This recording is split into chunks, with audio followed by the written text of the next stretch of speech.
Welcome to my channel. आज हम सुशीर वाद्य यंत्रों को ट्रिक के साथ पढ़ेंगे। सुशीर वाद्य यंत्र क्या होता है? ऐसे वाद्य यंत्र जो फूंक देकर बजाए जाते हैं, यानी जिनको भी अपन फूंक देके बजाते हैं ना, वो सब कौन से वाद्य यंत्र होते हैं? सुशीर वाद्य यंत्र होते हैं। तो सुशीर वाद्य यंत्रों को अपन क्या करते हैं? फूंक देकर बजाते हैं। जैसे बांसुरी हो गया, बाकिया हो गया, इनको अपन फूंक देकर बजाते हैं। तो फूंक देकर बजाने वाले सभी वाद्य यंत्रों को अपन क्या बोलते हैं? सुशीर वाद्य यंत्र बोलते हैं। अब देखो सुशीर में ई की मात्रा है, तो अपन ये याद रख सकते हैं कि इन वाद्य यंत्रों के अंदर बड़ी की मात्रा होती है। यानी बड़ी की मात्रा वाले जितने भी वाद्य यंत्र है, मतलब लगभग वो सब कौन से वाद्य यंत्र होते हैं? सुशीर वाद्य यंत्र होते हैं। यानी मोस्ट ऑफ बड़ी की मात्रा वाले वाद्य यंत्र जो होते हैं ना, वो कौन से वाद्य यंत्र होते हैं? सुशीर वाद्य यंत्र होते हैं। इसके अलावा सुशीर वाद्य यंत्र की एक ट्रिक है। क्या ट्रिक है? बापू अब के सीन से तू मोरे सनम के पल भुला। यहाँ पे देखो मतलब ऐसा है कि बापू को अपन बोल रहे हैं कि अभी अब का कोई सीन है, उससे तू मोरे सनम के पल को भूल जा, यानी भुला। अब यहाँ पे देखते हैं कि किससे कौन-सा वाद्य यंत्र आएगा। तो देखना, बापू, बापू, बा से क्या आ जाएगा?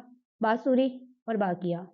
नाम से ही पता चल रहा है कि बाँसुरी फूँक देकर बजाई जाती है और बाकिया भी क्या होता है? फूँक देकर बजाया जाता है। तो बाँसुरी और बाकिया क्या हो जाएँगे? सुशीर वाद्य यंत्र होंगे। तो बा, पू से क्या हो जाएगा? पुंगी।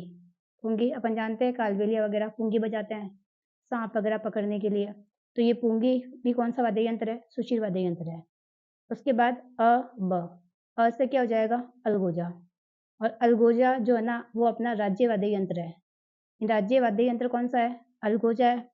और अलगोजा को भी अपन मतलब फूँक देकर ही बजाते हैं, लेकिन इसको नाक से बजाते हैं जयपुर के रामनाथ चौधरी। तो रामनाथ चौधरी मतलब इसको क्या होता है? नाक से बजा देते हैं। तो नाक से बजाने वाले कौन है? रामनाथ चौधरी है, जो कहाँ के हैं? जयपुर से बजाते हैं। और ब से क्या हो जाएगा? बोली।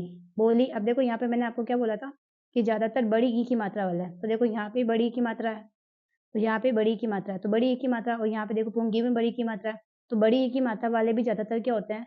सुशीर वाद्य यंत्र होते हैं। तो देखो बापू, अब के, अब और के से क्या हो जाएगा? करना। करना भी क्या है? एक सुशीर वाद्य यंत्र है। बापू अब के, उसके बाद क्या आएगा? सीन। सीन देखो सी से क्या हो जाएगा? सिंगा और सिंगी। सिंगा सिंगी भी क्या हो जाएंगे? सिंगा सिंगी भी सुशीर वाद्य यंत्र है। तो यहाँ पे देखो ई की मात्रा दिख रही है, तो ये भी कौन सा वाद्य यंत्र हो जाएगा?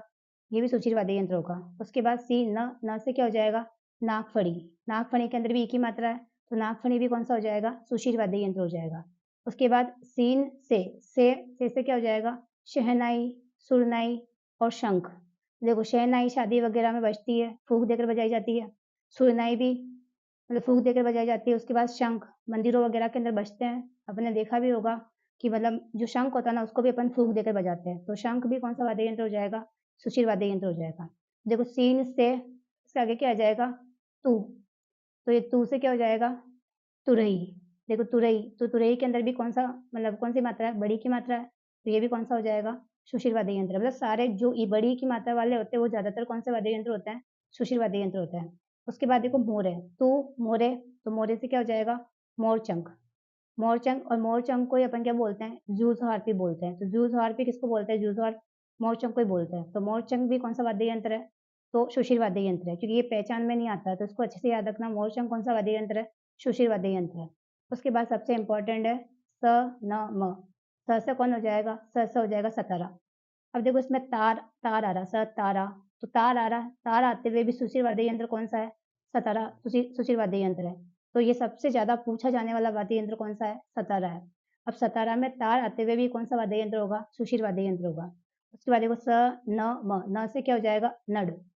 नड़ भी कौन-सा वाद्य यंत्र है? सुशीर वाद्य यंत्र है। और म से कौन-सा हो जाएगा? मशक। ये तीनों ही इम्पोर्टेंट है। देखा जाए तो स, न, म। स से सतारा, न से नड़ और म से क्या हो जाएगा? मशक। ये तीनों कौन से वाद्य यंत्र है? सुशीर वाद्य यंत्र है और ये ज़्यादातर पूछे जाते हैं। और इसके अलावा देखो मुरली और मुरला। मुरली में ये बड़ी की मात्रा है और मुरली नाम से ही लग रहा है कि फूँक देके बजाया जाता होगा। तो मुरली और मुरला भी कौन-सा हो जाएगा? ये भी अपने सुशीर वाद्य यंत्र हो जाएगा।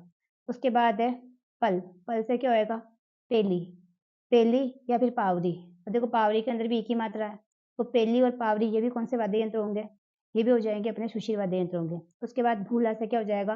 भूंगल। भूंगल भी क्या है? ये भूंगल भी कौन-सा वाद्य यंत्र हो जाएगा? ये भी सुशिर वाद्य यंत्र है। तो भूगल भी कौन सा हो गया?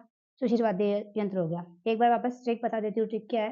ट्रिक है कि बापू अब के सीन से तू मोरे सनम के पल भूला।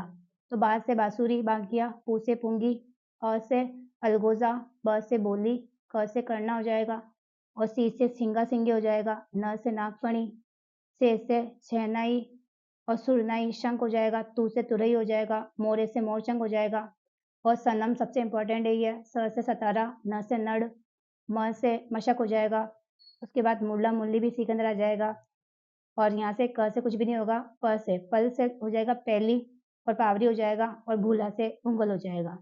और ज़्यादातर मैंने कहा ज़्यादातर ई की मात्रा वाले कौन से वाद्य यंत्र होते हैं? सुशिर वाद्य यंत्र होते हैं। आज की क्लास में सुशिर वाद्य यंत्र कंप्लीट हो गए।